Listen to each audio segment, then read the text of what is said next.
just so that I can get the top on this so it doesn't get too dry. And then we'll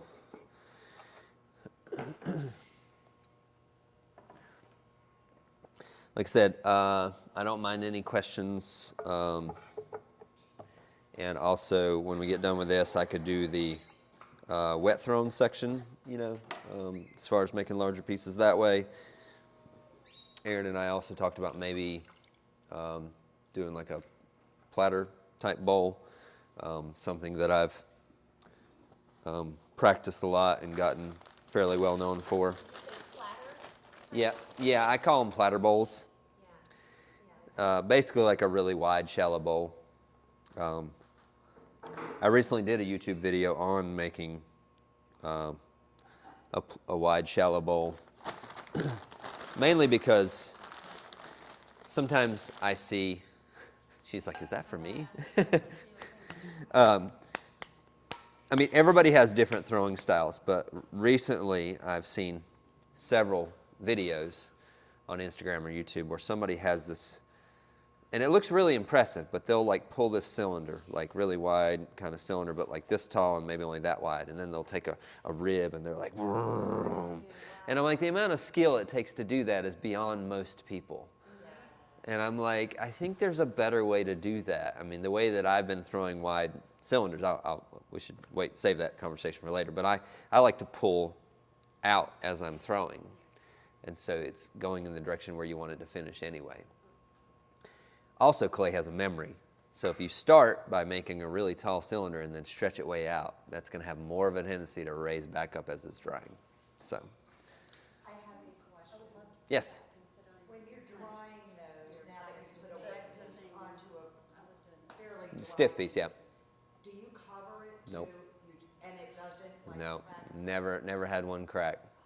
That's And I've had the bottom so dry that it released from the bat, and I had to stick it down with wads of clay, and I still put a top on, and it's never cracked. It never cracked. Actually, the worst thing I've had happen is that this piece was so dry that I was re-wetting it and then set it aside like this one, and then when I came back and put the top on, this started to crumble because of adding water to it. It was that dry. But I actually was able to save it and put it together. But I actually had to cover some of the cracking in it with some slip. So I kind of hit it, but that's when you know you've waited too long. But yeah, the interesting thing will be is that sometimes this will be turning gray before this does, but I've never had it cause a problem, and I've been doing it for years. So, yep. But like I said, that also comes with those kind of like the scoring and slipping thing. Like I've learned what I can get away with, and I've usually learned that because I pushed it too far at one point and learned, okay, there's the limit. Let's back up from the edge a little bit. Yes, that's the clay rules. Yep. So I like to also try when I'm opening this clay ball, I'll try to get really clean in there on the inside of the bottom because I don't want to leave a bunch of clay there. Like I said, for when I'm cutting it free, that I don't want that junk to fall down in the.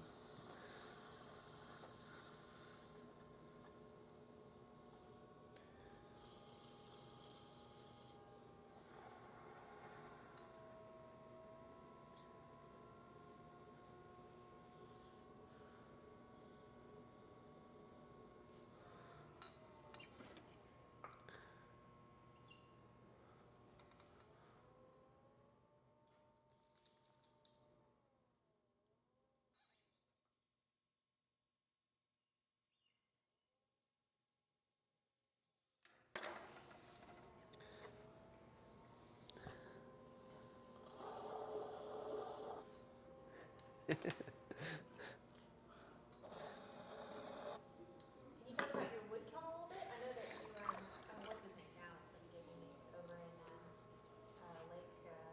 Oh yeah, Andrew Stevenson. He's great, and he has Yeah, I when I was trying to decide what kind of wood kiln I wanted to build, I had one in mind. Basically, what I had in mind is when Ben Owen rebuilt his groundhog kiln, that's what I had in mind. So when I finally saw his kiln, I'm like, that's what I wanted to build. where I live, I have no hills. Like it's flat, slightly sloping downward, and my ground is not really great at perking, so like water that runs on just goes across the top, and I'm like, okay, I don't want to dig into this soil because I don't want my kiln flooding. You've had experience with that, didn't you? So I was like, you know what, I need to build one on top of the ground, and you can build that style. That what I'm talking about is Ben's rebuild of his groundhog kiln is a really beautiful, like curved shape, kind of tapers towards the back, kind of, as Ben said, it looks. Imagine what a candle flame looks like. You would, the ideal kiln is to build one in the shape of a candle flame, you know, kind of looking down at it from above. Because that gives a natural taper to the heat and the flame to pull towards the exit flue. But in order to do that, you got to pour tons of concrete buttressing, you know, to keep that, because you can't just do it with metal because it's a curved shape, you know, so you have to have some form of buttressing to hold all that together. I didn't want to do that. Also, I was like, you know, it's every brick you're going to buy is some form of a rectangle. It's like, okay, we're taking square material and making curved shapes out of it. Like, and every shelf you're going to buy is some form of a square or a rectangle. And so a few years ago, I went and looked at Andrew Stevenson's kiln. Andrew Stevenson was an apprentice of Matt Jones for a while. Matt Jones was an apprentice of Mark Hewitt. There's the kind of lineage there. He had a kiln that was all built above ground. It was all rectangular shaped. And I'm like, it's not pretty to look at, but it's really practical. And I was like, went and looked at it, and I was like, all right, so how do you like it? You know, what do you like about it? What do you not like about it? And so we talked about it and the things that he said he would do differently. I was like, all right, this is what I'm going to plan on, because I can build straight walls. I can do all the metal framing. You just have to have a lot of metal framing, which is another expense, but in a different way. And designed and built a kiln based on that. Mine's a little bit shorter and a little bit like not as long and not as tall as Andrew's, because those are two of the things that he said he would have changed about his. So I made those changes, built it. My main concern with it is because it doesn't taper. Like my kiln is the same width and same height from front to back. And it's also taller than it is wide, which is another no-no, because Ben Owen told me several times. He said, you want the kiln to be as wide as it is tall, just about every aspect of it as it tapers. I didn't follow that rule. But also, I knew from Andrew saying that his kiln was only like a cone difference top to bottom and a couple cones front to back. And I'm like, I can live with that. Like, that's not a, you know, like you're finding a pretty large wood kiln, you know, 200 cubic feet of space, you know, you're going to have some cone difference. But also, if you understand wood firing or how the dynamics of firing a kiln like that, you can work with active and passive dampers and how you stoke the kiln to adjust all that. So now I get, like I said, cone 11 down in the back, cone 13 in the front, top to bottom is maybe only a half a cone difference, and I'm like, that's pretty successful for a wood kiln.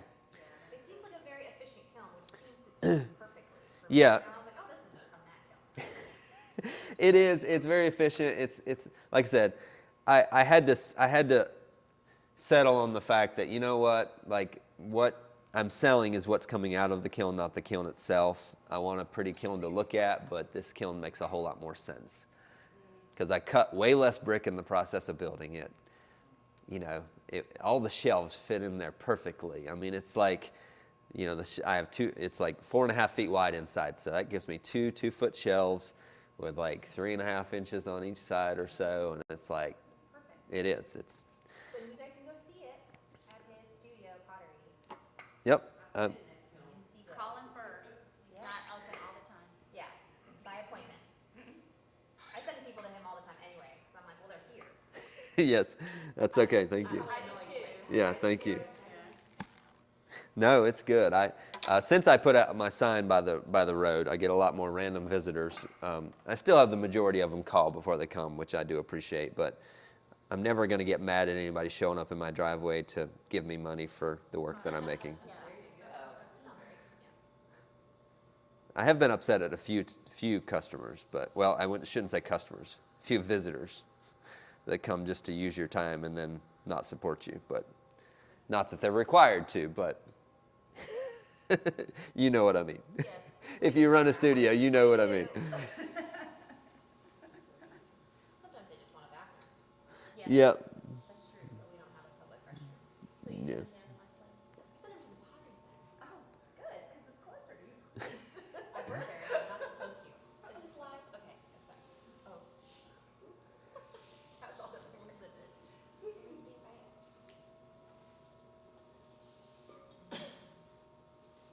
See, I would never be able to pull that aggressively if I threw all this in one piece. Also, I probably wouldn't have that much thickness left in the top. That's another big advantage to throwing pots in sections like this, is that by throwing this upside down, flipping it over, I already have a built-in thickness for the rim up here that you normally don't have by pulling 3 pounds up. Usually you've pulled all that out, trying to get as much height as you can out of it. But that's one of the kind of requirements, especially if you're going to taper in the top of something. You have to leave some thickness there, because otherwise it will buckle if you don't have enough thickness, and if it's not thrown well enough. It's hard to taper like that without that extra thickness and without it being really well centered. How many hours do you fire your wood kiln? My wood kiln, we fire for about 40 hours. That's one big thing that I never fired with Andrew Stevenson before firing my kiln. I wanted to, but I never got to. And then he actually he was willing to come help me fire the first time, but he had, the weekend I had planned, he wasn't available. So I pretty much went into it kind of blind, other than I had fired with Joseph Sand for 5 years, 3 times a year. I had fired at Starworks a couple times. I'd fired Dan Treese's kiln a couple times. And so I had fired several different styles of wood kilns, and you get a pretty good idea of how heat work happens in different styles of kilns, but still every kiln is different, and you have to learn how that kiln fires. So were you nervous the first firing? I'm nervous every time I fire. Less nervous, obviously, now than I used to be, but, I have months worth of work all in one. I equate it to like loading a wagon and heading out west back during pioneer days, because it's like I'm taking everything that I own, putting it in one, and my kiln kind of looks like a covered wagon too. So like if you look at the shape of it, so. And you say you fired it 10 times already, but like you've only had it a couple years, and every firing you learn something new. Yes. So you never know what you're gonna come across. Yeah, and my biggest victory with my kiln was, and it was more just for me than anybody else, is that my first firing, we got it to temperature. That was the goal. That was the main goal. It's like, okay, if it reaches temperature, whatever else happens, I'm good. When I unloaded it, every wood-fired potter will probably tell you that there's a period of depression after you unload a wood kiln. I think it comes from all the expectation, all the hard work, all the waiting, and you're expecting everything to be amazing. And then even if it is, it's like, doesn't matter. It's like, you still kind of feel depressed for a couple days until you. So glad you said that, because that's me. Yeah. That's because you sleep deprived. Yeah, that too. You're sleep deprived. There's so many factors. I never experienced it so much with any other style of firing other than wood firing, and only in my kiln. I never really felt that way firing anybody else's kiln. I think it's the pressure of doing it for myself as well. But anyway, so my biggest victory with my kiln was after the first firing. Everything we reached temperature. There were glazes that I'd been using for years that I could tell were melted but didn't look right. And I was just like, something is not right. And all the pots were really gray. They were like the old-timey salt glaze, really gray, not really warm, toasty like I wanted. And so for a couple weeks on end, I was just running through my mind the things that maybe we didn't do that we should have done, or changes I need to make. So I finally, after talking to several people and coming up with some ideas, I changed 3 major things from firing 1 to firing 2. And every single change I made did exactly what I wanted it to do in firing number 2. And I was like, I didn't go around yelling at everybody like, hey, I'm the man. But I felt like it on the inside, because I'm like, because, because that's problem solving. I mean, number one, that's I think, one of the things guys love more than anything. Men, just like, we want to fix the problem, but that's like, I was able to do it, and I'm like, that is huge. Because it's like if you had a clay and glaze problem like I'm talking about, and you tried to fix it, and it just doesn't work. How frustrating is that?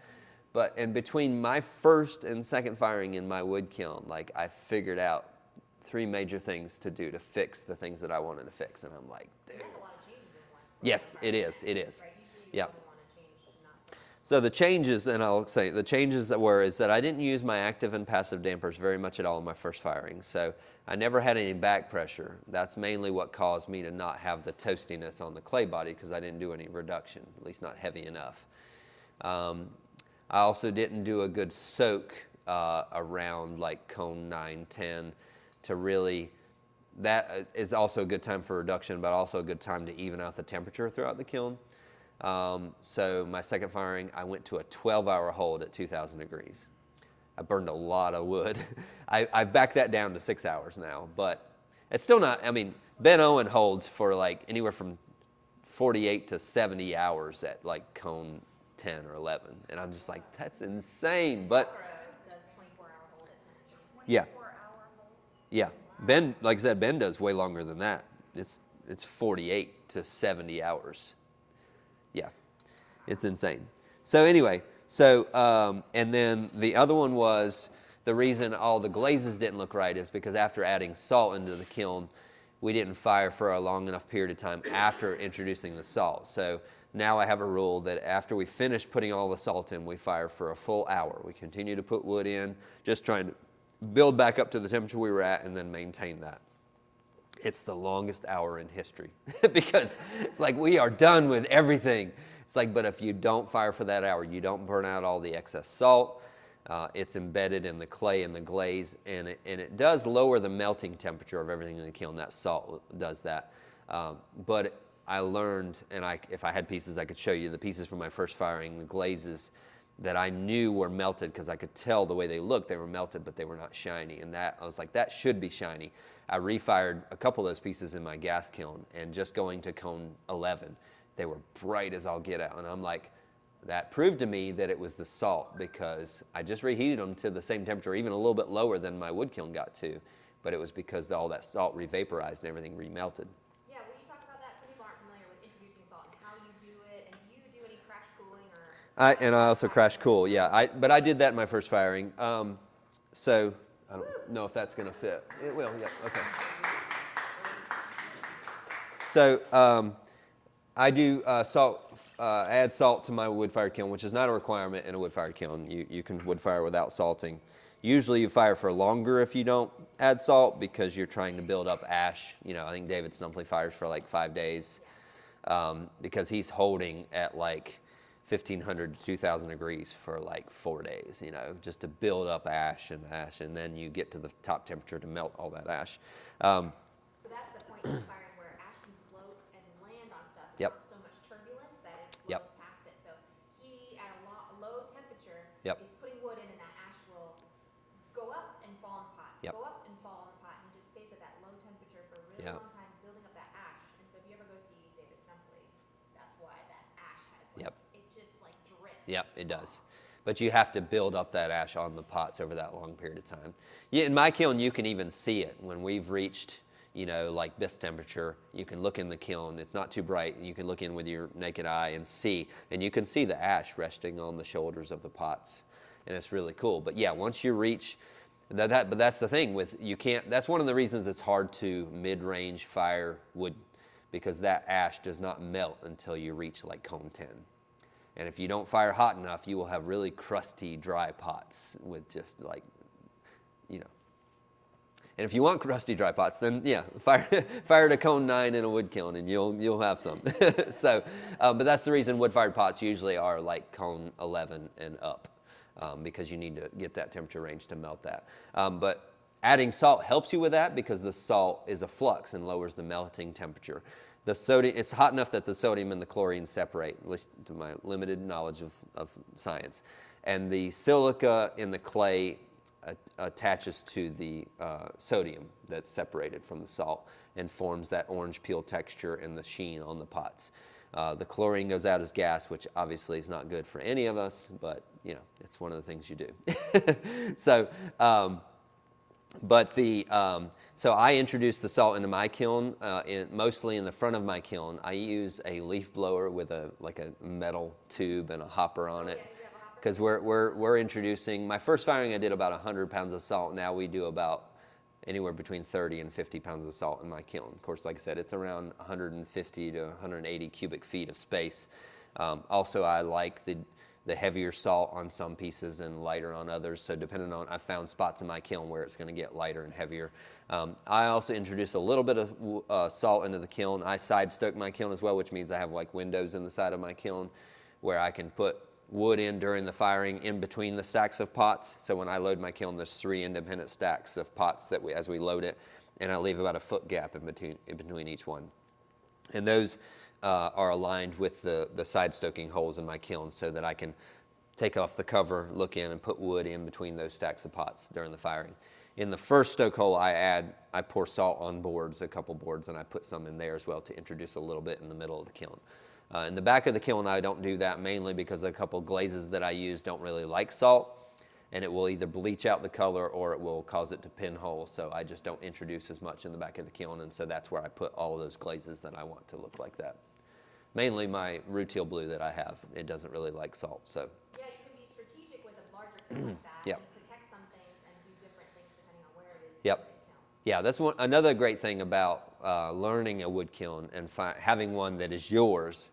And I even did this with Joseph when I fired with him for 5 years. I started learning where pots looked certain ways in his kiln, and I would make things for those spots and I'd be like, Joseph, can I put this here? And you know, because I was there helping him enough, he usually let me do that. Usually, not always. But in my kiln, I get to choose what I want and where I want it to go, and I have the final say, so that's lovely.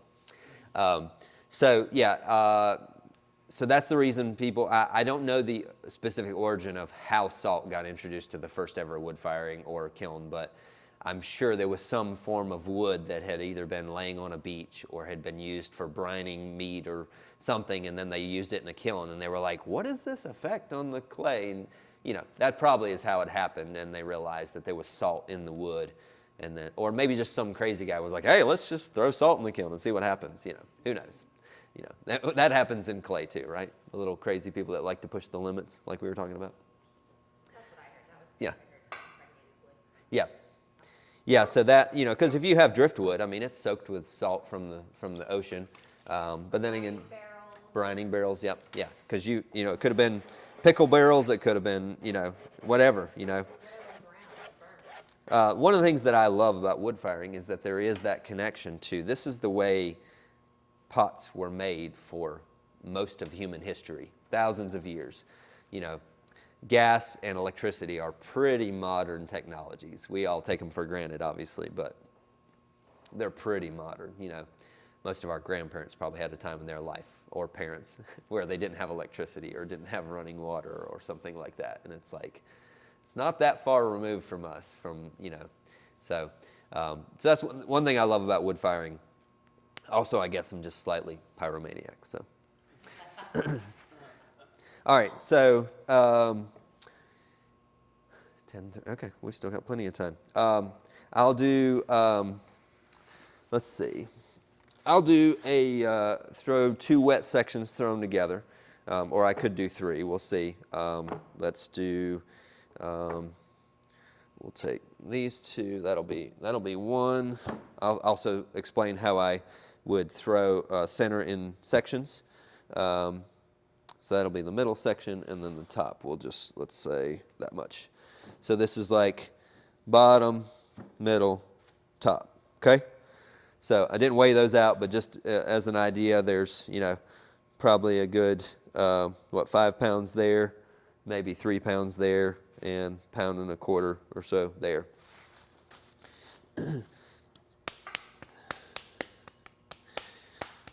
Another great thing about throwing in or even centering in sections is that the only one you have to really worry about throwing down correctly would be the very bottom piece. So this one, if I want to, after I center this one, I want to throw this one on top, I can actually throw it this way because this one's not the bottom piece that's attached to the bat. Now, speaking of orientation, I hope we got it right.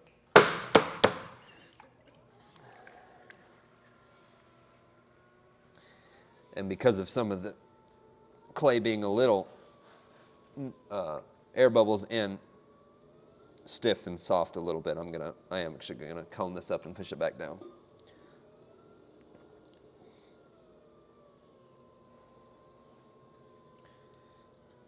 If I have clay at home, I'm pretty pretty particular about this. Even if I have clay that I've pugged like 3 days ago, I won't throw it. I'll pug it again and then sit down and throw. It's just, I'm telling you, once you have one, it's like, man, I mean, like I said, once again, going back to the chainsaw analogy. You know, if you're like, oh, it would take me 10 minutes to go get my chainsaw. Well, it'll take you an hour to saw it with a handsaw. So that 10 minutes still saves you a lot. And I've had people that say, do you really think a pug mill makes that big of a difference? And then I remember having one guy that I had told yes, finally bought a pug mill. And he was like, Matthew, I had no idea that I was struggling so much to center and throw because the clay was not homogeneous. You have fresh pugged clay. As long as your deer is working right, and as long as the pug mill is working well, you will be amazed at how much easier it makes your job for throwing. And it literally, like Andrew's like, oh, we just take the Starworks clay out of the bag and you pug it, it'll be better. And I was Yes, like, what? it's very true. It's much better. I was like, oh, that seems like a waste. So, it's not. So I take and I round that because I don't want to trap air there. So then I'm going to take this and just throw it right, throw it on top like that. And because the bottom is already centered, if I were to take, say, 5-6 pounds of clay and try to center that, the hardest part to get centered is what? The bottom of that clay ball. Because you could cone it up and center the top pretty easily. But by centering the bottom and then throwing another piece on top, I could literally comb this up and back down. And because I've already centered that bottom, it's a whole lot easier to get the whole piece centered.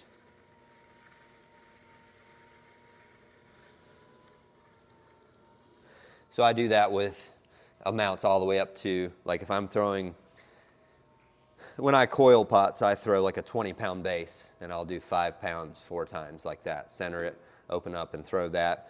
My 20-pound base for a large coil pot may only be this tall and this wide, but that's because I'm going to add another 50 pounds of coils on top of that.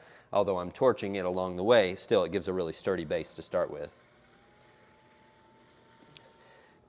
One of the hardest things for me to get over, the first shop I worked at was Holly Hill and J.B. Cole Pottery, very traditional shops in Seagrove. They threw everything thin. From bottom to rim, it was all thin. I didn't mean to rhyme there, but it was. Like, everything was thin. And so, as a 16-year-old, obviously working there, that was the correct way to make pots, because that's all I knew. But when it came to throwing something larger, just physically, it can't be as thin as something, if you make a 20-pound piece, it can't be as thin as a 1-pound piece. It's just not, it's not physically possible. That clay has to support itself. And so I had to kind of get over that, and starting to make larger pots and thrown sections helped me understand that, because having enough pieces fail from stacking too much clay on or on top of each other just made me realize that those clay limitations or the clay rules that you can't break. So I'm opening this just like I would any normal pot, but I'm gonna throw this. I'm gonna leave it a bit thicker than I would if I was just throwing one whole piece out of this amount of clay. And I once again have a little bit of air in this, but.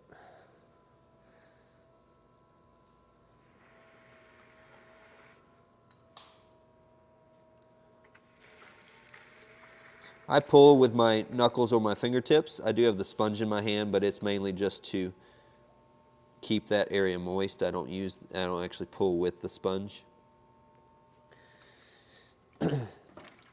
I do another no-no in the clay world when I join wet pieces is that I don't do a V and I just put flat on flat. And people are like, how's that going to stick together? I'm like, take 2 pieces of clay and just go like this and stick them together and then pull them apart and see if they come apart real easily. They don't, do they? They're stuck. Like if they're wet clay, and that's just with like clay that's been pugged. Now throw it and then stick them together. They're not coming apart that easily. So it's just one of those rules that's like, I was going to try to get that big air bubble out, but maybe pull a little more and it'll show up a bit more.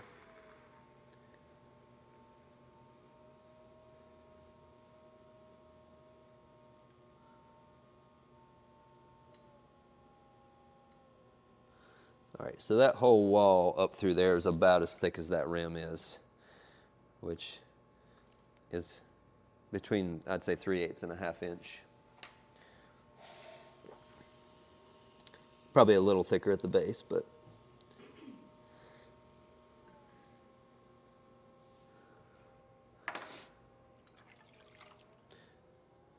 And if you have more than one wheel to work with, this is a great time to do that too, because you could actually leave this on the wheel, make the next section on another wheel, and then come back to it.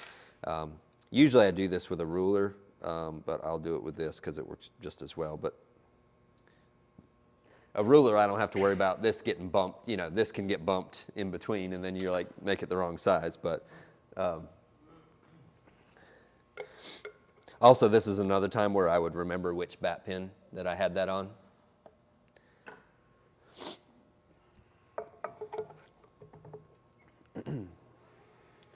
So once again, I'm going to throw this next section upside down to fit on that. This is another one that I don't have to worry about which way I orient this clay ball on the wheel, because it's not going to have a bottom inside of it.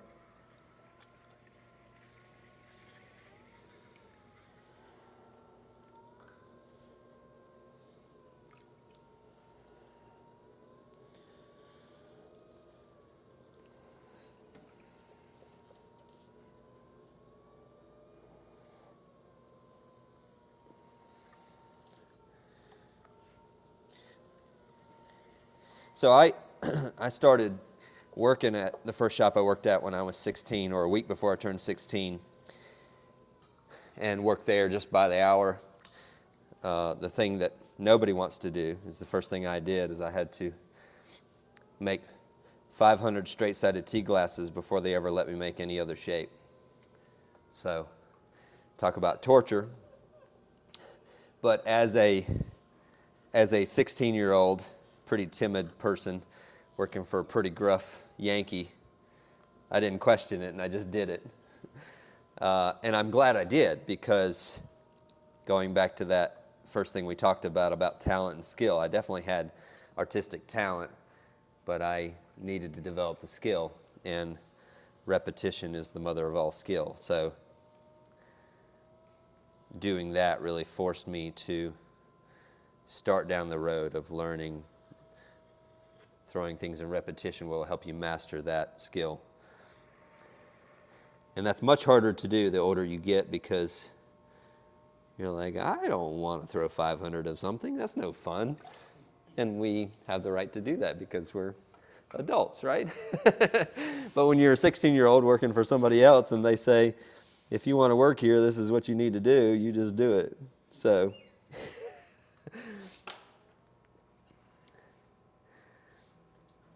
I learned a lot of valuable lessons working at that studio. That was also during a time in Seagrove where you, at least at that shop, if you worked at that shop, that was the only shop you worked at. You didn't work for multiple people. So actually, it was a really big deal when I finally decided to start working for other people, because I knew ahead of time that meant that I was going to have to tell him, listen, I'm going to go work for some other people, and that meant that I would not have a job there anymore. He had that rule, and I realized for some good reasons, like, there are some trade secrets in pottery that certain potters want to, go around and steal everybody else's ideas. That's a pretty, as I get older, I'm realizing that's a pretty dumb idea. If you're an artist, you shouldn't be wanting to steal other people's ideas, but it does happen. All right, so there's the exact size I need for this. And like I said, I've just done flat on flat, but also, like I said, I've cleaned up around the base, inside and outside. Do you put a little mark on your bat too, so you know which Yeah, one? if I do, I just take a little bit of slip and I would put it on the bat like that. It would be on this one. This is the only one that I would need to mark if I did that. But yeah, you can either get, like I said, a little fingernail polish and just put a little mark on one of the bat pins or next to the bat pin so that you can see it or you can do it on top of the bat pin, but that's going to get rubbed off maybe a little easier. And so then I take this And the better you measure, the better off you're going to be in that process. So that when you don't do the, Right, just flat on flat. Because the clays, they're both soft, because they've both just been thrown. They're going to stick together without having that. And I always felt like if I did a V there, that I'd have more of a chance of trapping air than just doing flat on flat. Tom Coleman has a little tool that has like a tongue, Oh, tongue and groove thing that he calls the groovy tool the groovy tool. that he uses. With this, I go back and do the exact same thing I did with the other one. I just add a little bit of water and smooth up that top, because I've realized as I'm working down in here, if I use, a lot of times I'll use my forearm to steady the rim of something if I'm working down here. And if there's dry, crusty clay up here, it'll drag on my arm and cause problems. So, so the first thing I do is after wetting, or the next thing I do after wetting that is just come in here and just kind of compress that joint there with the rib on the outside and my hand on the inside. And then start working up from there first. The other tricky part that I had to learn is how to throw dry. Because the biggest advantage if you can stack wet clay like this is to then not add any more water, because then you're not adding moisture for that to sag in that process. So Jerry Beaumont was a potter who came to work for that first shop I worked at when I was like 16, 17. And I saw him making like umbrella stands out of like 1 or 2 pieces that were like this big. And he would throw wet on the inside but dry on the outside, or vice versa. I can't remember which one it was. So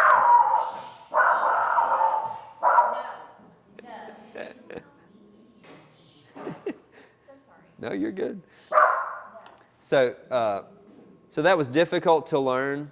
And it's like, the thing I have learned is you have to make a choice. Either I'm going to add water to the whole thing, or I'm just going to throw with that little bit of slip and slime on my fingers. Because if you have a little streak of water running down, it's going to be like, you know, your hand on the inside is going to grab and then not grab, or vice versa. But if you don't have any, like you can see my hand, it's gliding down just on the slip that's on the inside, and there's no grabbing or letting loose all the way down. The outside you don't have to worry as much about if you have a rib, because it's not going to stick like your fingers will. Now I am going to add a little bit of water just to the base, just to go ahead and make my little foot there. So if I ever do add water to my hands or this, I try to then kind of get that evenly distributed on my hands, and then just go back.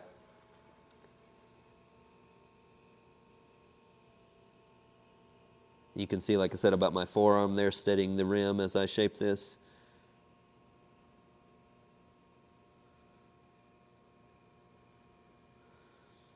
So the idea behind this initially was, like I said, about if I could make a tall cylinder and then shape it from there. Because kind of the basics, the basis for every shape you'll make is kind of like a cylinder, whether it's tall and skinny or wide, or some form of a cylinder.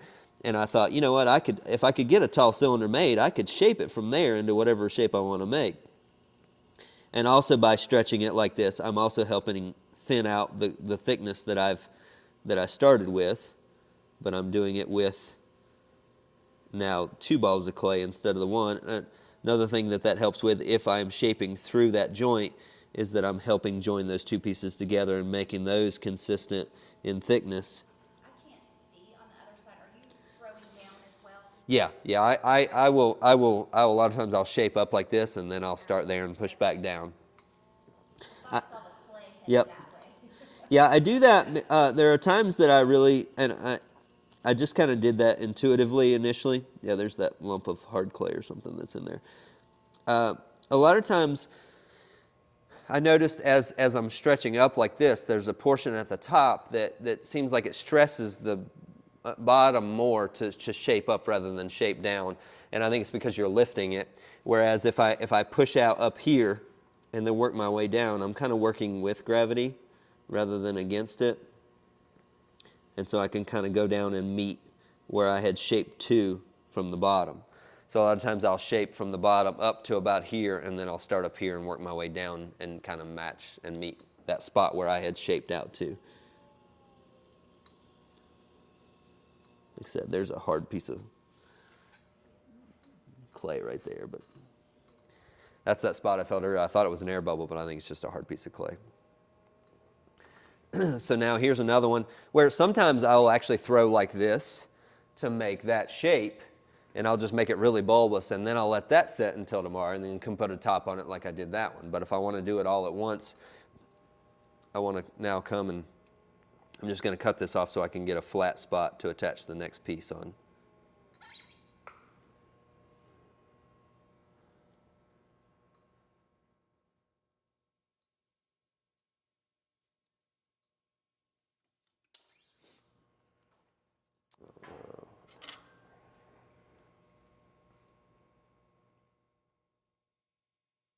Can you talk some about glazing your forms? Do you pour, dip, spray? I do a little bit of everything besides, I don't do much brush work. I did a little bit of brush work when I tried some crystalline early last year and got great results, but I realized that I don't like tedious work, and that's what crystalline is. It is like, it is very, very tedious.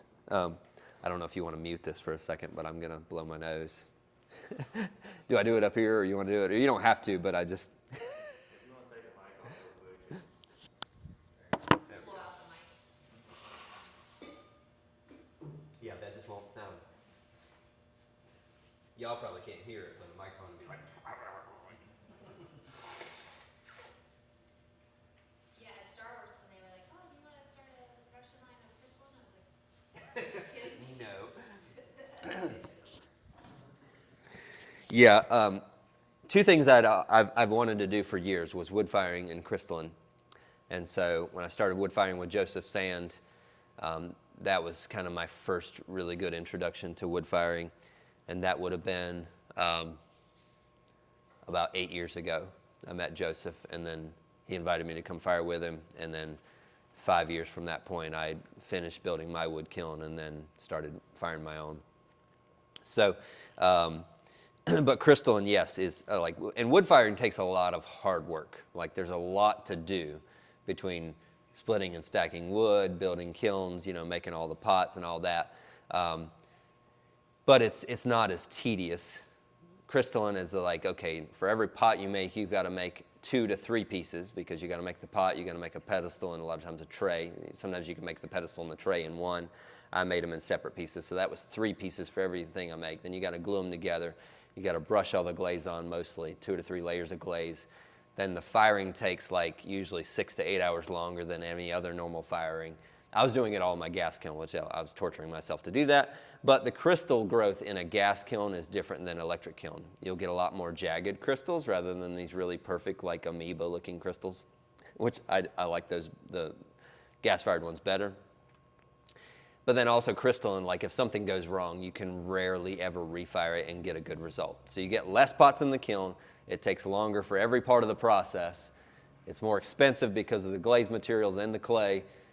And then if something goes wrong, you're completely Don't you have to fire done. longer? Yes, too? yeah. So it costs more in gas as Yes. well. So everything takes longer and costs more, and which is why crystalline pots cost more. I learned that. And like I said, I got great results, but by the end of it, I was like, this is just too tedious. I'd rather wood fire. Like, I just, you know, I'd rather make coffee mugs and sell them for $32 than have to sell coffee mugs for $90 just to make feel like I got the same amount of money out of my time. So crystalline, I think, is beautiful, but it's just tedious. And you can reduce crystalline too. You can. I tried. The reason I tried it in my gas kiln is because I was trying to do reduction firing. My gas kiln is not well suited for doing reduction at the temperature you need to do reduction. You need to do reduction around 1500 degrees for crystalline reduction. And my kiln, I couldn't hold at that temperature and be in reduction. Every time I would try to get in reduction, it would start to climb. because of the amount of dampers and gas going in, all that kind of thing. I think also my kiln is a little bit leaky for getting reduction at that temperature. Like it's just too many holes where it's bringing in air from outside. Have a leaky kiln. So glazing my work. John, that was your question. I do spray a lot of glaze. Most of my work I'm doing for my wood kiln, I'm doing some form of slip decoration. Then I'm usually lining and dipping 1 or 2 glazes and then spraying another glaze as like a transition between where I've dipped to and where the raw clay is going to be at the bottom. So I have like 4 to 5 steps in my glazing process that really takes longer than making anything that I make. Probably not surprising to you all now after watching me throw, but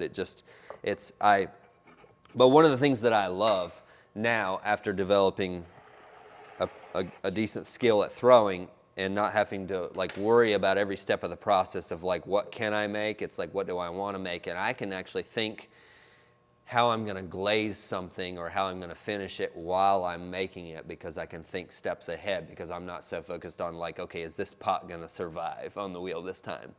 And that's a great spot to get to, but it just takes a long time to get to that spot. So I do, and I don't use a ton of different glazes. Mostly I mix my own glazes. I have a couple commercial glazes that I've purchased. One being, Mako sent me a few glazes to try for free. And so I tried those and found a couple that I liked because some of their glazes can go to high temperature as well as mid-range. Green tea now is one of my favorite glazes in my gas kiln. It's hard to find a good green in a gas reduction kiln because most green is done with copper, and copper in a reduction atmosphere will go some form of like pink to red. Mostly it's usually pink more than red, unless you have made a copper red that actually is formulated for that. So the green tea I'm assuming is done with chrome. They obviously are not giving me the recipe, but that's one I'm willing to buy because it's a beautiful green at comb 6 or comb 11.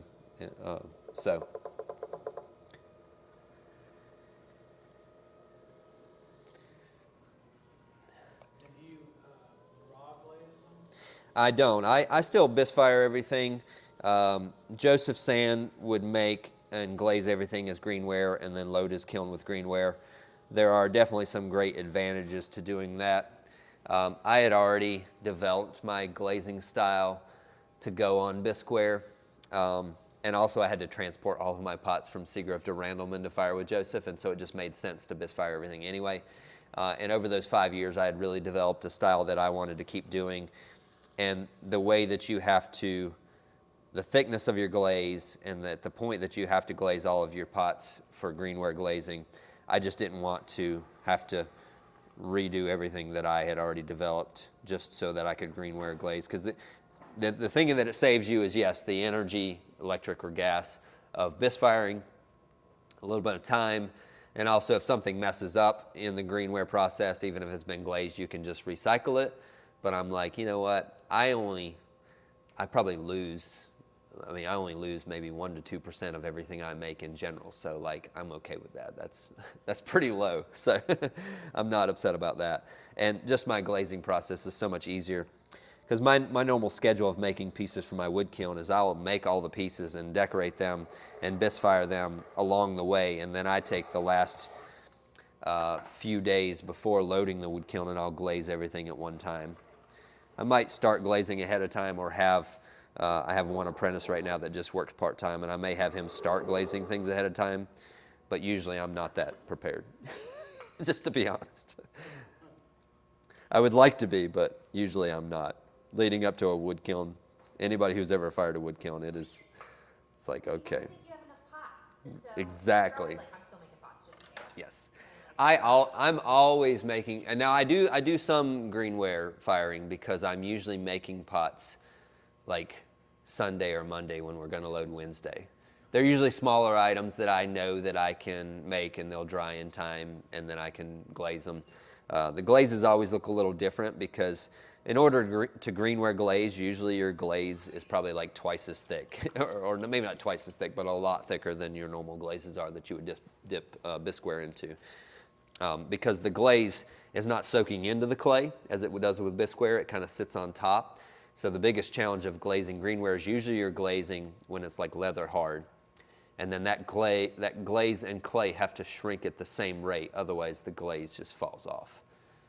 So you have to find a good fit. And so usually a lot of glazes have a high clay content so that they match up with the, and so there's a lot of limitations, I think, with glazing greenware, which is probably why a lot of wood-fired potters have just the 50 shades of brown in all of their pots. And I didn't want that.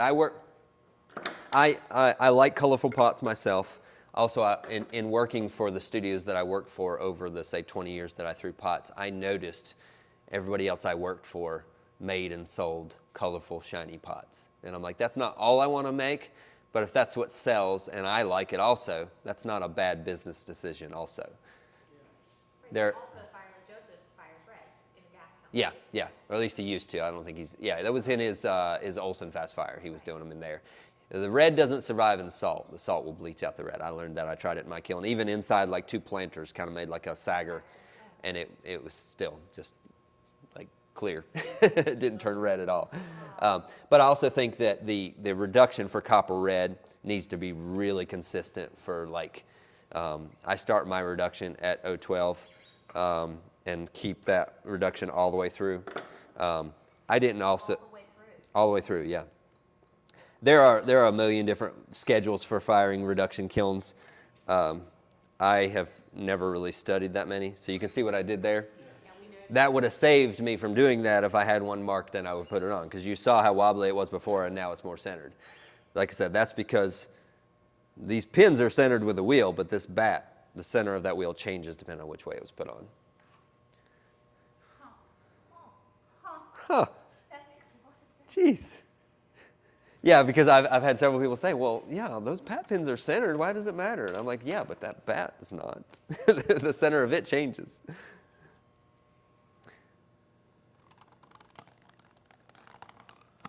gonna go home and mark my back. There you go. Mark your wheel. Mark my wheel. Yeah. Now Yep. you talking about coiling, you do some of that too? I do. That's I do have a couple live streams on my YouTube channel. I did one recently where I coil built like probably a 70-pound pot, about 3.5 hour live stream where I started from start to finish all the way from the. I didn't put the handles on in the live stream, but I did all the throwing from the 20-pound base. I use a weed burner as a torch, propane torch, to torch each section as I go. You really have to do that. There's no way of coil building without having some form of torch unless you're just going to make it over weeks, because you'd have to let it air dry, add another coil. Because you really, and literally, you are getting the section you're going to add the coil to as stiff as these were, and then you're adding the coil on, or coils, depending on. I mean, Kate does it totally different than I do. She adds like pinches of clay and like smears them together and adds like a section of coils that's probably this big, and then throws it, and then torches it, and then adds more. I just add one big coil that's like 1.5 inches each time. I center that coil on top of what I've thrown, pull it up, make it even, get the shape, torch it, and then add another coil, center it, and so on. So, yeah, there's lots of different ways of doing that.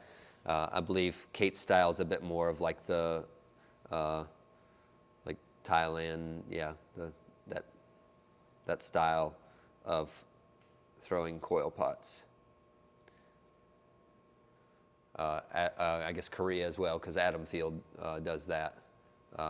He makes huge ongi that are like, you know, giant pots. He studied in Korea, I believe. Does Kate use a paddle as well? Okay, because that's one of those things. A lot of times those guys will add those things, and then they'll go with a paddle inside and out as the wheel's turning, and just like, and it's a great way to make them, you know, so the walls are consistent, and then you don't get all the warping as it's drying. So that's one of the big keys to that, is you're trying to get a consistent wall thickness so that you don't have a wobbly pot after it dries. And that's one of the challenges of doing this, is that if I get a thickness difference with each coil I add, as that dries, it'll look good when I throw it, but as it dries, it's going to dry at a little bit different rate, and you may see that spot where you join them together. If it's thicker, it's not going to shrink as much, and so it's going to be a little bump out there.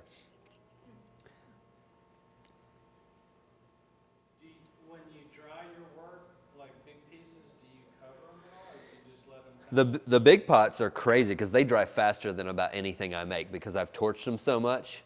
I usually will make a coil pot, and within 2 days it's actually released itself from the vat because I've torched it so much as I'm making that like the next day it's already starting to gray. It's so crazy that they dry that fast.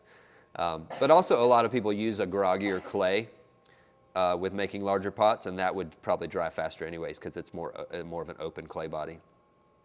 Do you add grog to your clay when you're I don't making the to pots? mine. Joseph saying I know he adds grog to. He'll buy like the new Seagrove, and then when he's going to make large pots, he adds grog as he's pugging it. And I think Kate does too, Yeah, doesn't she gets the groggy BB and she adds grog. Holy she adds crap! It's real rough. Yeah, I don't want to do that. Then she carves it. Yeah, I don't want to do that. I mean I make coil pots out of my gas fired clay, which has no grog, and they're fine. So. I mean, there are some things that it would help you with to add grog, yes, but Yeah, I think it ensures things, yeah. It's a safe thing, yeah, especially with fire. yeah. But if you're going to misfire it first anyways, then you're past, Right, she's single fire. Yeah. So she has to be really careful. yeah.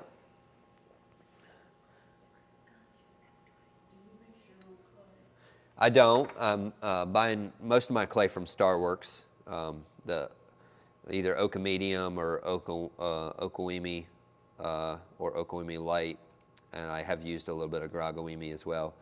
I was saying earlier, I also like the mixture of New Catawba and New Seagrove. I just don't have a mixer, so if I'm going to mix that, I mix it in my pug mill, which I have to run it through like 3 or 4 times to mix it, which you can do. It's just kind of a pain in the butt.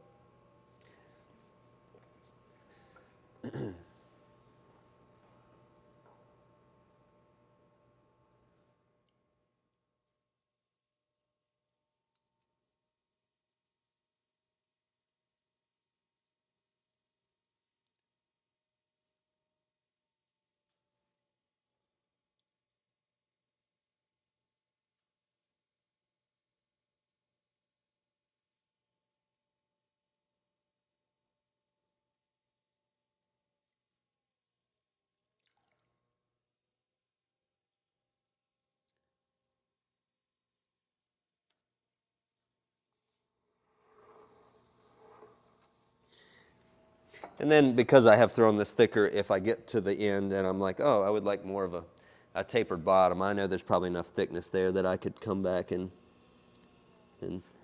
trim this down a little bit.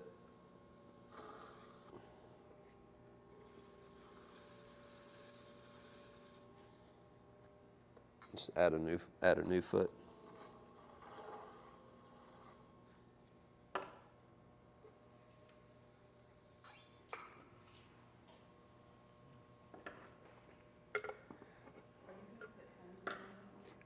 Yeah, I could if it's dry enough by the time I leave, or one of y'all can put handles on it. How's that?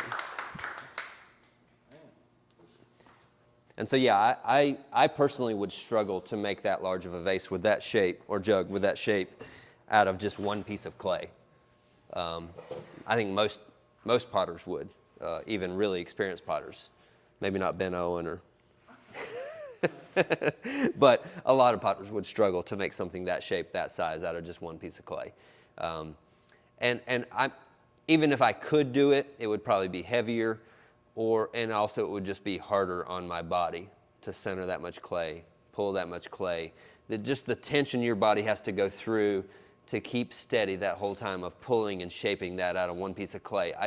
My body never tenses up making things in sections like that like it would if I was trying to do it out of one piece.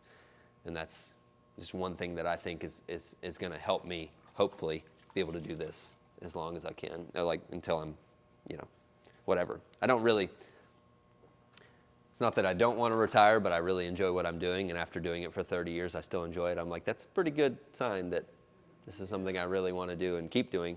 I just may want to do it less as I get older, so hopefully that turns into me getting some good young apprentices that will. Seen these videos recently of Mark Hewitt, and they're loading his kiln, and he's just back there with the camera, and he's like, all right, go ahead.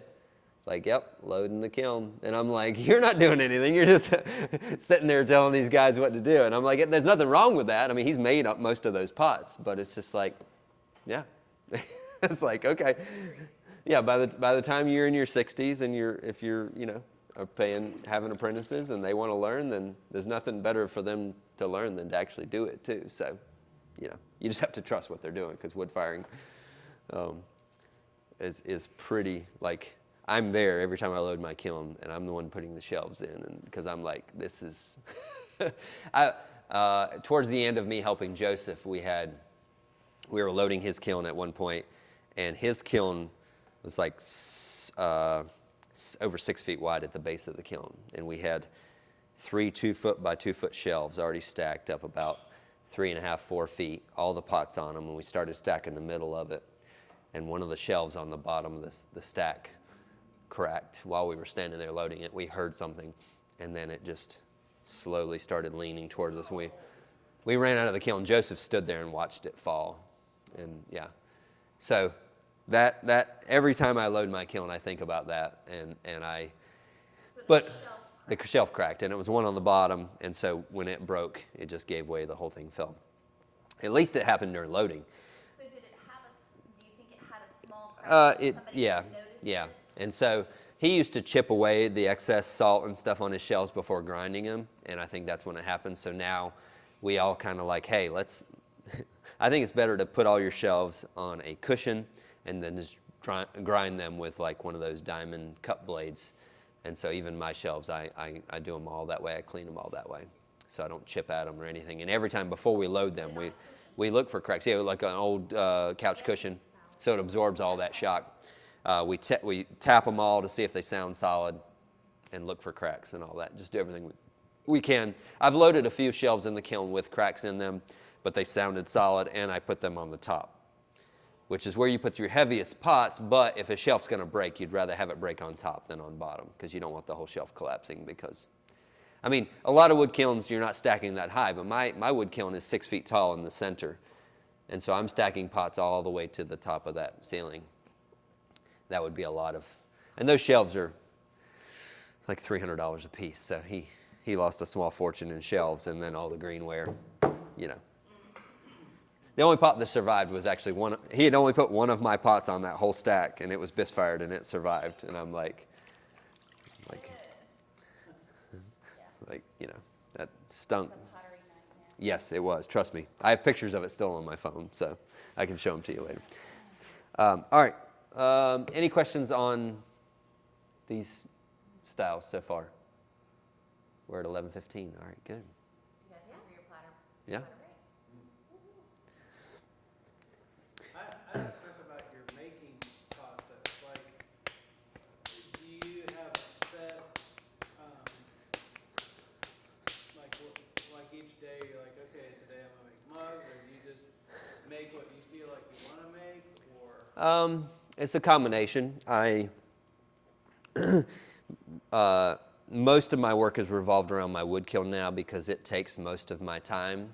My gas-fired work does sell pretty well, but I haven't made nearly as much of it in the last 3 years since I built my wood kiln, because firing my wood kiln 3 times a year usually takes me about 2 months to make enough work to fill it up.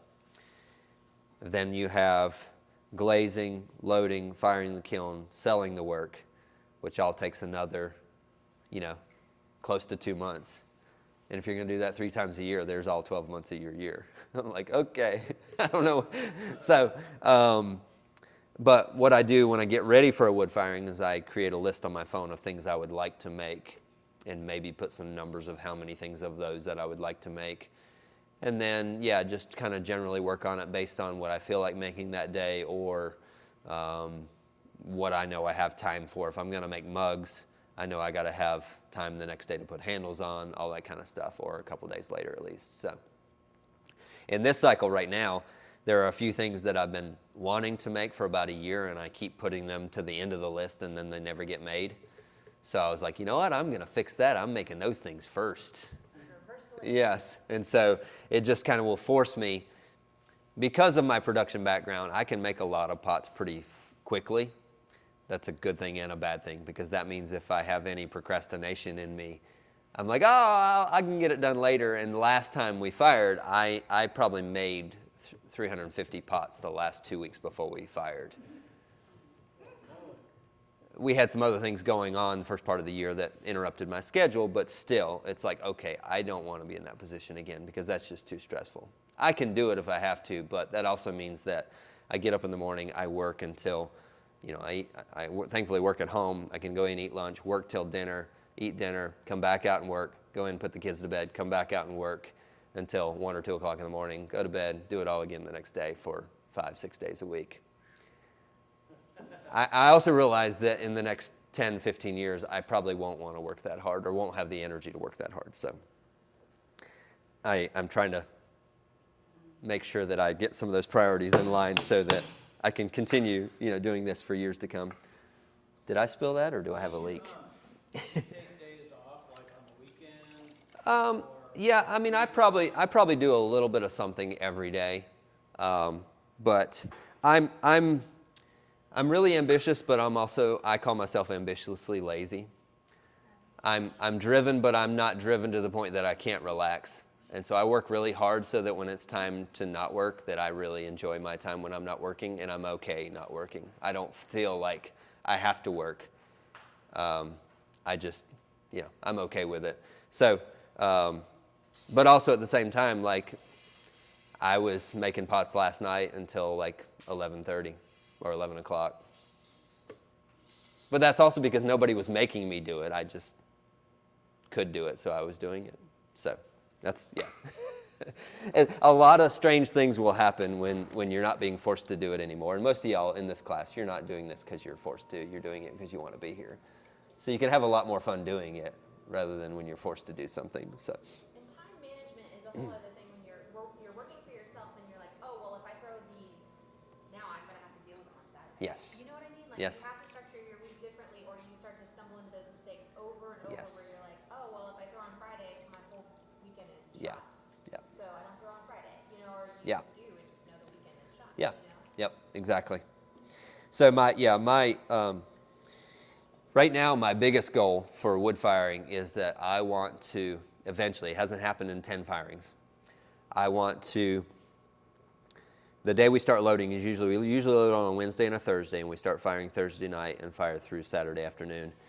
My goal eventually is to get up Wednesday morning and everything's already glazed, the kiln's already clean, everything, all the wads or the wadding is made, everything is ready, and I just get up, people show up, and we start loading the kiln. Because every kiln so far, I've been either glazing pots or mixing wadding or something on Wednesday morning, and sometimes even half of Wednesday is spent prepping things still for the kiln. It really probably doesn't bother the people that help me, but it bothers me that I feel like I could have been better prepared for this whole process and less stressed in that. So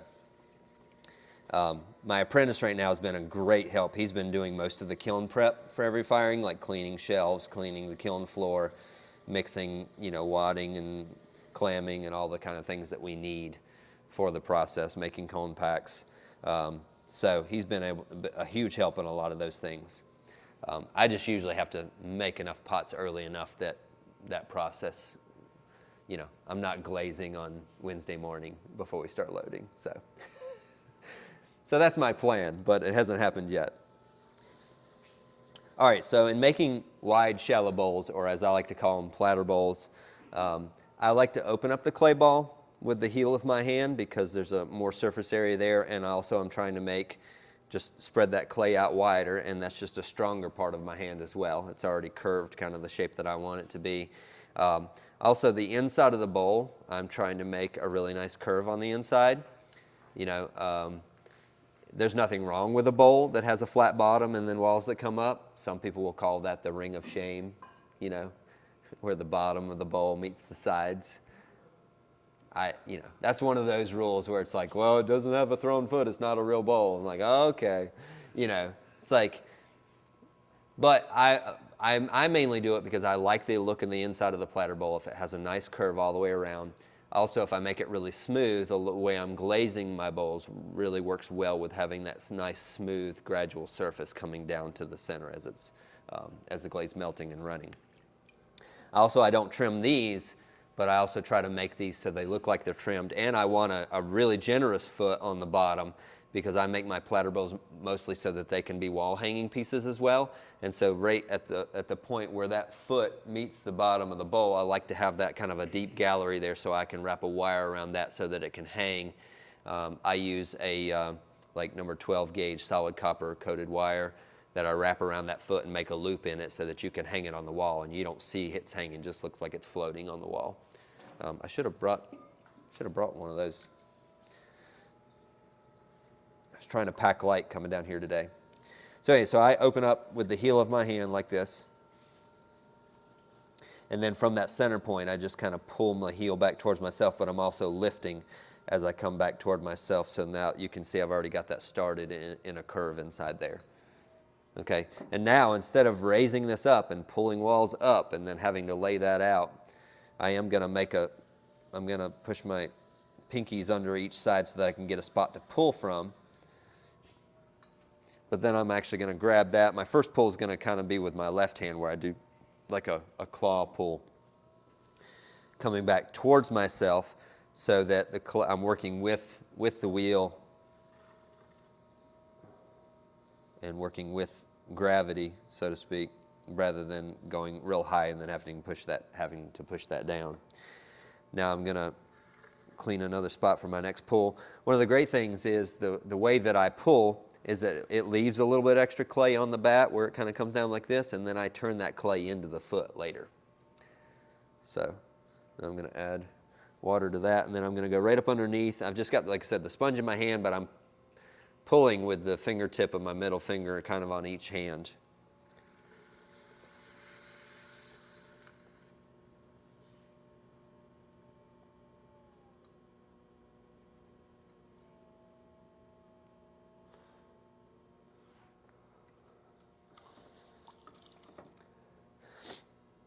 All right, I'm going to do one more pull. You see how, like I said, I'm also using the sponge to add the water where I want it instead of just dumping a bunch of water in there that's going to soak in and make the walls weak.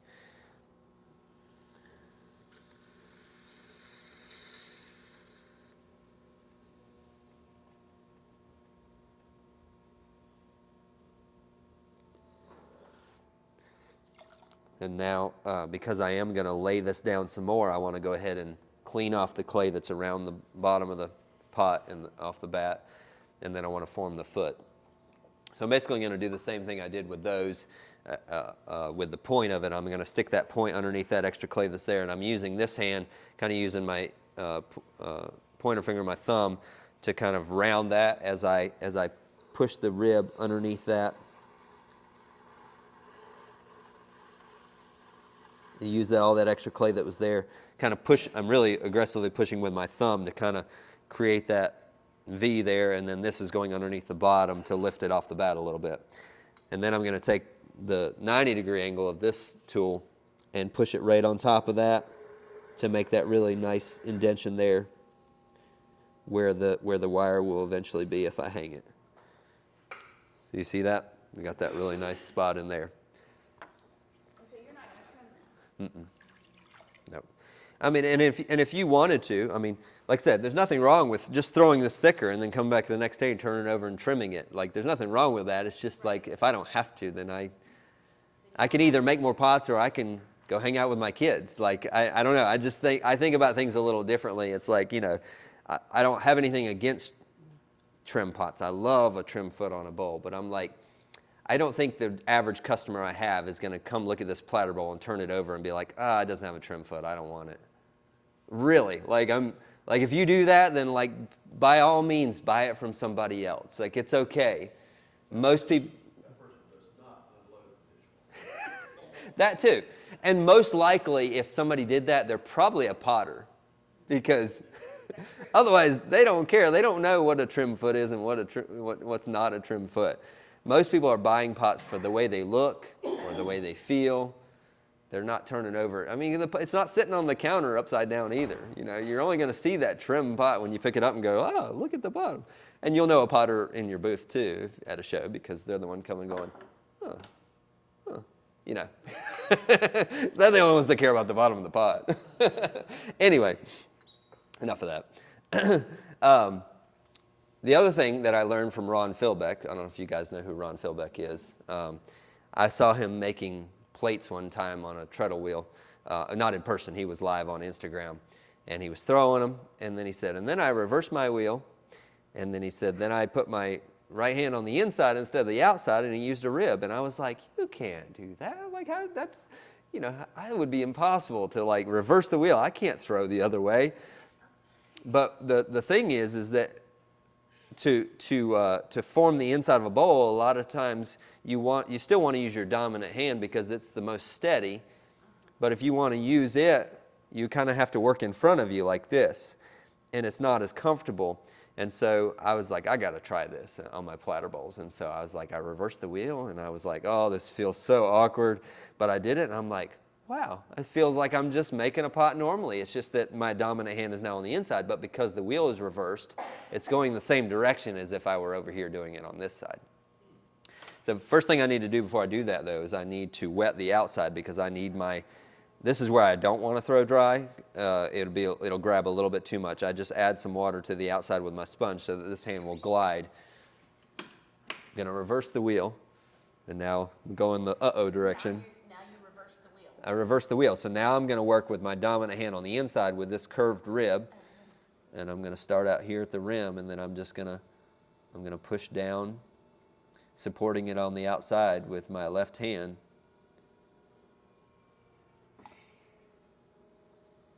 So the large platter construction I went to this weekend, Kate turns her hand upside down, and it's like, well, then your thumb is getting whacked by the clay. Yeah. You're likely to gouge the whole thing. So, but she's figured out how to turn her hand Yep. upside down. And you can do that, but now I've smoothed the whole inside of this by turning it the other way, and now I'm going to go back to the other direction, and I'm going to lay down the rim. So I'm going to add a little bit of water just to the rim. Then I'm going to support it underneath with my finger, but then I'm going to use the rib to kind of lay that out, and then put a little swirl in the bottom that's uneven. No, I mean, on purpose. I pull out faster so that it gives a really, kind of a wonky swirl. Most of the glazes that I use in the bottom of the bowl give a really nice swirl. I think all those pasta bowls I had, whoever it was that got those, they had that little swirl on the bottom, didn't they? And so now I have a low-profile platter bowl that doesn't need to be trimmed, that has...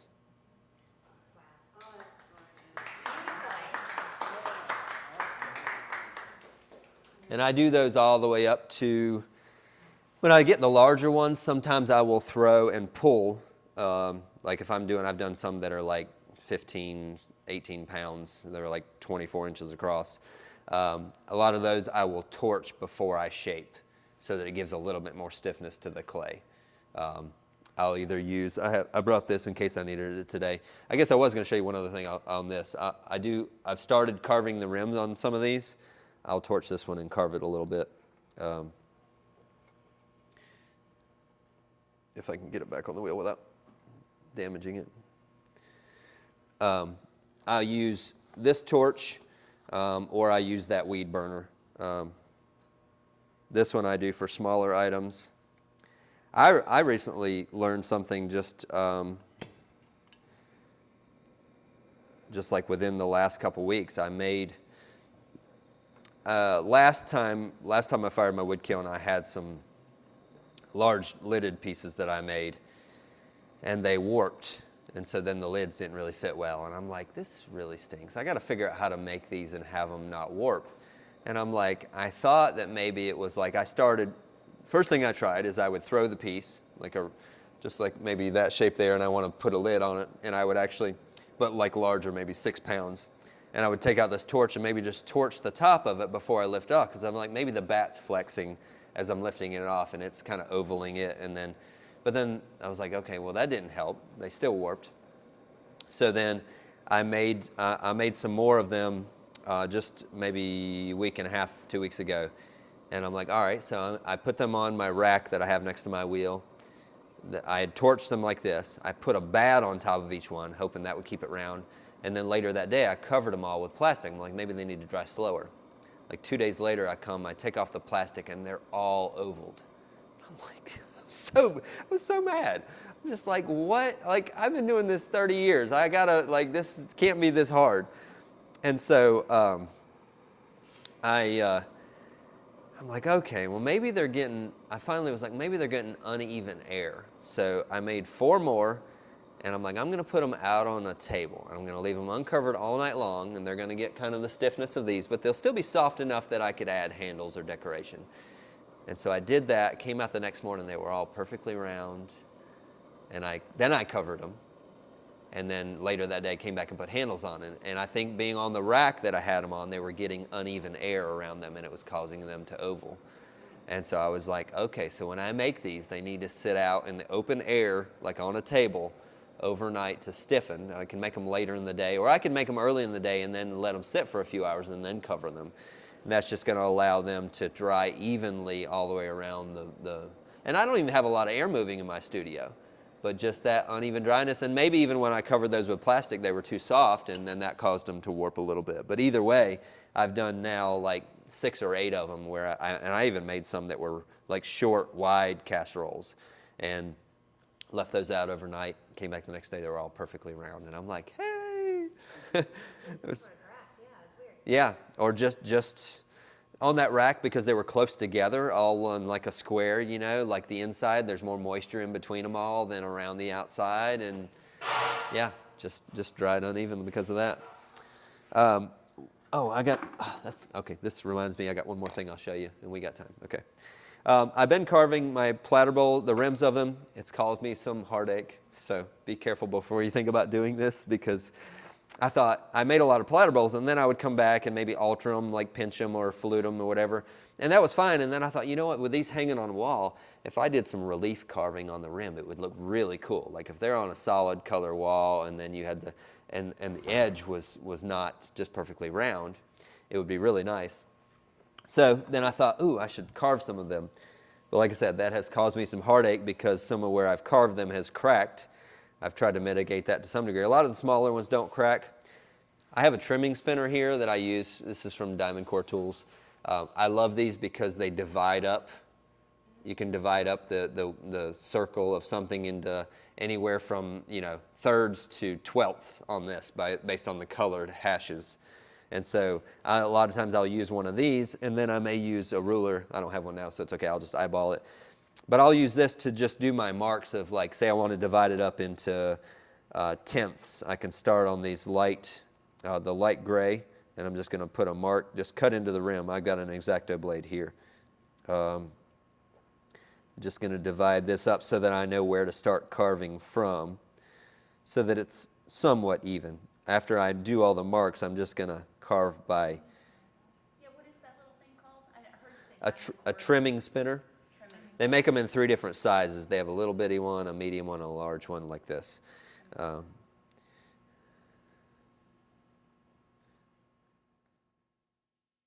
think there's other companies that make similar tools that can help you divide up the rim of something like that.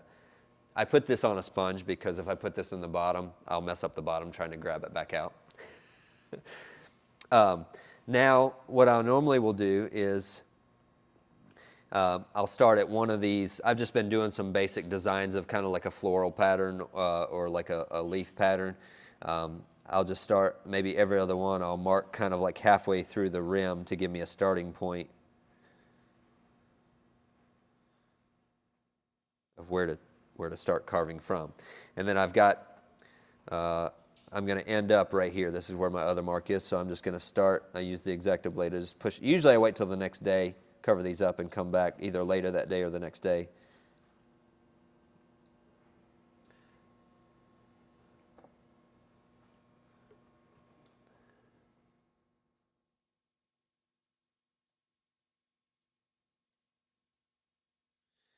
The problem I have with them cracking is right where that point is. What I've been doing is trying to go back after I carve all the spots and kind of round that spot with a needle tool. It has helped to some degree. I thought that maybe I was drying them too fast. So my last firing, I had an order for a giant one, like 20-some inch wide one. And I was like, okay, so I made one, and I dried it really slow. I dried it under plastic for like a month. And then after I misfired it, I had it sitting somewhere, and I went to move it, and I slid it, and it chipped the foot. I was like, oh, God. So I was like, okay, I'm going to try to fix this one. I fixed it with some paper clay. And I'm like, well, if this holds, that's great. And I only had like 2 weeks left before we're going to fire it. I'm like, I need to make another one just in case. It's probably going to crack, but I'll make another one just in case. Fired both of them side by side on the same shelf. The one that dried under plastic for a month cracked in every 5 of these spots. The one I made 2 weeks before the firing did not crack. And I'm like, okay, just ruin my idea of why I thought it was cracking. Just goes to show you that Why do you think it cracked? You think humidity was expanding and contracting it over and over again? no idea. Oh my gosh, that would be my guess. Yeah. It's so frustrating. Because I had made the same. I tried to make the same order before the firing before that one, and they only gave me a couple weeks notice that they wanted it, and that one cracked. And so that one I was pretty sure didn't dry dried too fast, but it would dry in about 2 weeks, and I fired it, it cracked. So this time, that's why I made it first. But this time, the one I made that only dried for 2 weeks did not crack. Part of it could be to have to do with how deep I make that, because also somebody told me recently, they said, well, why don't you try covering the rim with plastic and letting the inside dry, so that it kind of pulls a little bit more evenly. So I don't know. I still don't have an answer of. Yeah, that'd be messy and tedious. Yeah, yeah. I'm staying away from the tedious stuff. Oh, I'm not carving that one very evenly there, but. Have you done a video on hanging your platters with wire? That's something I don't think I have. That's a good idea. Because I've tried to do that on the thing, and I just can't figure out how to. Guess I'm going to owe you some royalties off of that one. Two pieces of wire, make it look pretty with a loop. I just do one piece of wire, actually. If you take one piece of wire and I bend it and make the loop and twist it, and then I wrap it around the foot and then twist it together on the other side. So it's all one piece is twisted together here. It comes up to the other side and makes a loop. But I do need to show that. Yeah, that would be a good video. You're right. I see that. I haven't made that video yet, but yes. So normally what I've been doing is coming back with my needle tool, adding a little bit of water and kind of trying to round off that indentation right there. The small ones I usually don't have as much of a problem with cracking because there's less stress on those. So you're just smoothing it with the wire? With the needle tool, and also just trying to round it a little bit, and also just adding the water and kind of compressing in that spot there. So now you have that. And a lot of these I will glaze where I'll glaze the inside here and I'll leave the rim raw, so you have a salt glazed rim and then the decoration on the inside. It gives a nice separation between the inside and the rim as well. And didn't you tell me one time that sometimes you put a little bit of glass? Yep. Yeah, depending on how I glaze it, sometimes I'll put a little piece of colored glass in the bottom. And you don't have to use very much of it, like literally. Like in the bottom of that bowl, if I didn't have glaze all the way down to the bottom, I might put a piece of glass that's like, only like 1/8 of an inch thick and is only the size of like a nickel, and that would be enough for the inside of that. Because if you add too much, then you're going to have excessive crazing and cracking, which would make it not food safe. Yeah. A lot of people say any glass won't be food safe, but I've seen glazes that craze more than some of the glass I have in the bottom of my pots. So, and people are like, "Oh no, it's fine, it's glazed." Like, oh, okay, All right. This one is I just started. I just made some mugs this way. I made some bowls last year this way. This is a really funky technique, but this one it's one that you'll have to practice quite a bit to get it to. And get it to turn out. But this is something that I actually would trim after the fact. So.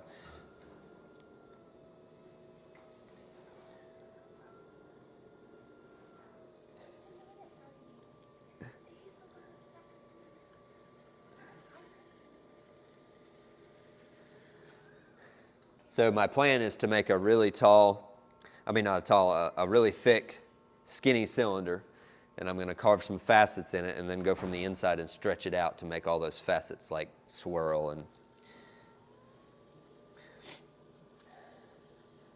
I've seen a couple people on it. I saw a couple people on Instagram do it initially, and I was like, ooh, I got to try that. And then I tried it, and I was like, that's really cool. But finding ways to kind of control it is the funky part, and get it to turn out the way you want to.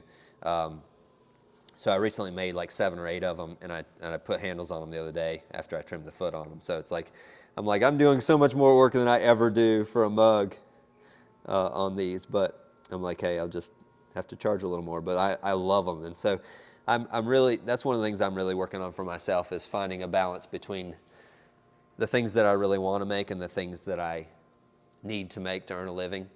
I made myself a deal when I started my own studio, and I said, all right, I'm not going to make anything that as long as I can afford it, I'm not going to make anything that I don't want to make just because I know it'll sell. As long as I can afford it.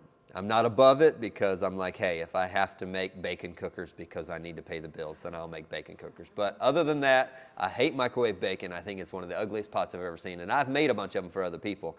I'm just like, I'm not going to do it. If I don't have to, I'm not going to. And so there's always some compromise with, okay, what I need to make versus what I want to make. I just try to turn the things that I need to make into fun ways that I want to make them also. But it's not always possible. Like goblets, for instance. I used to make goblets for other people. I remember a couple years ago, I was like, well, I'm wood firing. Wood-fired goblets would be really cool. I made one, and I was like, I hate making these things. Like, why am I going to do this? I'm not. So I have like one goblet in my studio, and I'm like, I'm not making any more. Forget it. It's not worth it. Plus, they don't even sell that well. I thought it'd be fun. They'd look really cool wood-fired, but I'm like, no, I'm not doing it. All right, so I've got a pretty thick, skinny cylinder. I've smoothed up the outside there. So it's all about a 1/2 inch thick all the way down. Now I'm just going to take this looped trimming tool, which I'm sure there's plenty of these around here. And I'm just going to carve from the bottom. I'm going to stop probably around here with each carve so that I don't go all the way through the rim. Now, if you want the rim to be really uneven, you can go all the way to the rim, but then that can kind of tear or rip as well. So I try to leave a little thickness, especially for the ones that I made that were mugs. I'm just going to start at the bottom and I'm doing that right there, okay? Just vertical carves, and I'm just going to go side by side. I can separate them a little bit because it's a little, especially starting at the bottom, because it's a little wider at the base than it is at the top. And if you have a little gap in between them, you'll get a different effect.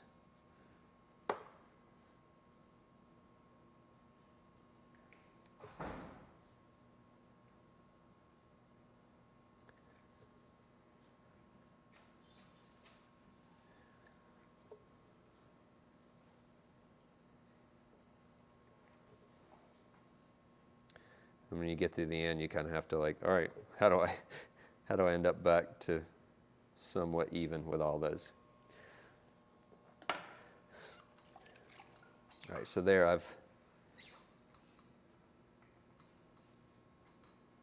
right, now I'm just gonna kind of soften those edges a little bit, because I don't want to do this after I stretch it, okay? Now here's the tricky part, is I want to get some water down in there so my hand doesn't stick, and I can't touch the outside. So, but by doing this, I can.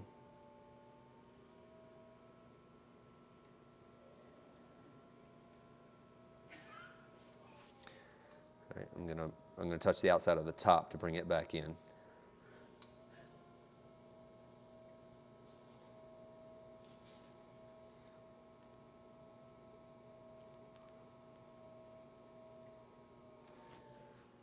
And then in order to even up the top, I'm going to trim it off. We've got some gobsmacked people.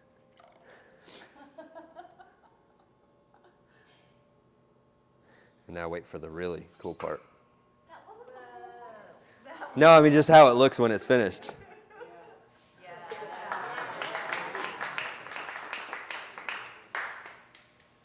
It's hard to believe that those were vertical and then they twisted that much, because the one that starts here, like it made a full 360.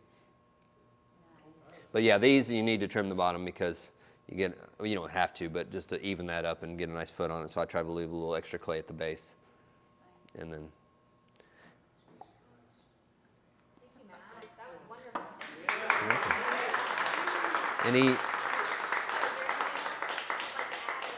any more questions, I guess, first? Well, then go see Matt and Seagrove. It's like right there. So go check it You're all going to be calling me next week. Wait a minute, now how'd you do? You can tell them it's on their YouTube channel. Yeah, that's right, yeah. It's YouTube or Instagram. Yeah, I did a reel, I think earlier this year or last year, where I made a bowl similar to this. Probably one of my favorite reels I've ever made. Of course, turning the process of throwing one of these into 60 seconds of a reel, you know, it's not realistic, but it's kind of fun to do. Actually, reels for me are a whole lot easier to make than YouTube videos because I don't have to talk in the reels. I can just film and then edit down, speed up and slow down things. But yes, on YouTube I probably have close to 200 videos by now. There's a lot of, I mean, that's been over 8 years, so it's one of those things that, like, there are some potters in Seagrove now that'll be like, man, you're so, like, you know, like you're like, you mastered YouTube. And I'm like, no, I just stuck with it for 8 years. It's like, it's, you know, yeah, I used to do one video a week. I still try to do that sometimes. It's getting harder and harder the more things I get into. It's harder to, because a lot of people say, well, just set up the camera and make a video of whatever you're doing. I'm like, okay, yeah, you say that, but then I make a video of just random stuff and like nobody watches it. And it's like, okay, you know, but it is, the advantage I have is that I do every bit of my video content for either Instagram or YouTube. I do it all on my phone, from recording, editing, publishing, everything. I never have to touch a computer. So on the iPhone, there's a few really good apps for video editing and stuff like that. Not that you all have to get into that, but if you're ever interested, it's really simple to do, and it's not the only way to promote your work, but if you ever want to sell it, it's one of the best tools that we have because it's all essentially free, you know, to reach. I have a map in my studio now of all the places I've shipped stuff over the last 3 years since I've been selling online, and it's over like 500 locations across the world now, and it's just like, these people would not know me if it wasn't for this, you know, so it's pretty wild. Yeah. And your website is a good launching place for, it'll send you have videos on it that get you to the YouTube. Yeah, so I have links on there. I do online sales. Of course, y'all wouldn't need to.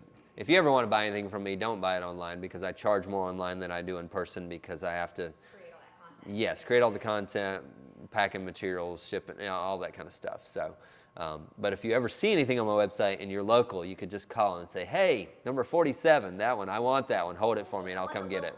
Yeah. It's just kind of like you buy something you buy a soda at a convenience store. It's a whole lot more expensive than buying the 12-pack at the grocery store. Absolutely. It's the same kind of concept. But yeah, I have a website, MatthewKellyPottery.com, but yeah, most of my content is all on my social media. So. I did come up with a question. Yes. So have any of your 3 children, I don't know the ages of them. Yeah, 13, 10, and 7. So they're old enough, are some of them showing some interest in feeling the clay? Yeah, all of them have done some things with it. My oldest has made the most money with it. He's not actually really interested in pottery, but he's smart enough that he realizes if he makes stuff, it'll sell. So he's interested in making money, so he'll come out and make stuff because he knows it will sell. If he sets up a booth at my kiln opening, he knows his stuff will sell because he's young enough that he's still cute. And it's like, oh, let me support him, you know. Not that what he makes is bad. I'm just saying that, like, if I made what he made, people aren't going to go, oh, he's cute, let me buy that. No, it's like, it doesn't work when you're 44. My daughter is very artistic. She's more artistic than I was at that age. I mean, she is good on paper, on the iPad, with clay. I mean, she's really, oh, it is. I'm so glad to be able to encourage and give her the ability to try all different avenues of artwork. And my youngest wants to try everything, but he's a bull in a china closet, and he's yeah. Get him slow down long enough to do anything, and yeah. So they all learned. We set up a lemonade stand for them at my kiln openings where they could serve, because I wanted to teach them about serving. So we don't charge for lemonade, but if they set up a lemonade stand and they serve and they have a tip jar, they'll earn tips. And so that's how my oldest kind of got started also in learning, okay, hey, if I serve people and treat them right, they're going to give, and be cute, they're going to give me tips. And so my kids have, I mean, I think one kiln opening, they earned like $150 in tips from serving lemonade. I'm just like, There's no charge for it. yeah, there's no. But now here, my oldest, he'll tell you how smart he is. When he was probably only, hold on, let me, oh, there's the microphone. Oh well. When he was probably only like 7, he learned pretty quickly that if somebody took lemonade, they would give him a tip. And so it was a pretty slow time at my kiln opening, and the one lady was there, and he was like, ma'am, would you like, and she was like 20 feet away. He's like, would you like some lemonade? And she's like, no, maybe later. He grabbed a cup and filled it with lemonade. He said, I'm just going to set it here in case you change your mind. I'm like, dude. I'm like, and what did she do? Came, got the lemonade, and gave him $1. I'm like, okay, that's you. You are. He needs to be charging $100 for his mugs. While Yeah. he's cute. Oh, yeah. No, my youngest, he's the one. He would make these little, I mean, he calls them mugs. They're about this big and about that big around. He makes them in about 5 seconds. He'll like put the finger in, and he's like, I'm done, and I'll put the handle on. He's sold them for like $20 a piece. I'm like, and well, but I mean, he's 7, so like, I'm trying to tell him, like, listen, you eventually you're gonna have to make better work, like if you want to keep it selling it, you know. But he's too young to really grasp that yet. But anyway, so yeah, so my kids are definitely. I don't want to force any of them into it, because there's enough people that grow up and their parents do something and their kids want to have nothing to do with it. So I'm trying to run my life and my business in a way that they can see that it's not drudgery. But then again, too, I understand that because of what I do, not all, some of them are probably not going to want to do it because they're like, I've seen that my whole life, I'm not interested, But if they want to, I would love that, of course. But because I think it's one of those things. That's when I was in school, I remember being asked the question, would you rather do something that you don't enjoy for loads of money, or something that you really enjoy and maybe you don't make as much? And I was always in the second category. Now, I don't want to be poor, but if I can do something I enjoy and still make a decent amount of money, that's my option. But I'd still rather do something I enjoy. And so that's one of the things. I'm so glad that I found pottery. And like I said, that was all because of my high school. So, yeah. So, any more questions, comments? Thank you. All right, you're welcome. You're welcome.